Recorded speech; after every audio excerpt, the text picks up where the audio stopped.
বন্ধুরা, ছোটবেলায় ফিরে যেতে কার কার ইচ্ছা করে? আমার তো খুব ইচ্ছা করে। ছোটবেলাটা যদি ফিরে পেয়ে যেতাম, কত ভালোই না হতো। দেখো, সময়ের সাথে সাথে অনেক কিছু পরিবর্তন হয়ে যায়। সেই ছোটবেলাটাকে তো আর ফিরে পাওয়া যায় না। ওটা উম, মনের মধ্যেই গেঁথে থাকে। সময়ের সাথে সাথে অনেক কিছু পরিবর্তন হয়ে যায়। মানুষ আস্তে আস্তে পরিবর্তন হয়, প্রতিষ্ঠিত হয় সবাই। স্কুল, কলেজ, ইউনিভার্সিটি, তারপর আহ, আহ, চাকরি ক্ষেত্রে, তারপর সংসার ক্ষেত্রে, এইভাবে আস্তে আস্তে মানুষ সব পরিবর্তন হয়।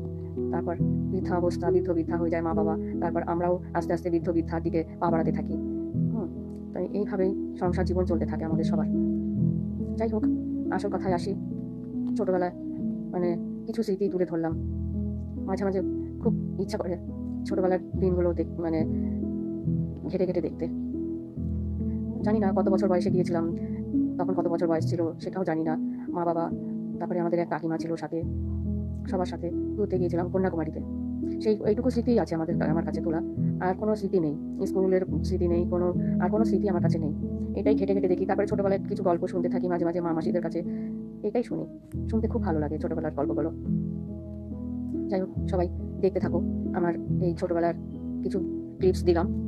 আর আর একটা কথা বলবো, যারা আমার এই ভিডিও দেখছো, একটু পাশে থেকো সবাই। আর যারা নতুন বন্ধুরা দেখছো, তারা সাবস্ক্রাইব করে দিয়ে আমার পাশে থাকো। আর বন্ধু বান্ধব, তারপরে পরিবারদের মধ্যে শেয়ার করার চেষ্টা করো আমার এই ভিডিওটি, যদি ভালো লেগে থাকে। হুম, অসংখ্য ধন্যবাদ জানাবো সবাইকে। আগাম সবাই ভালো থেকো, সুস্থ থেকো।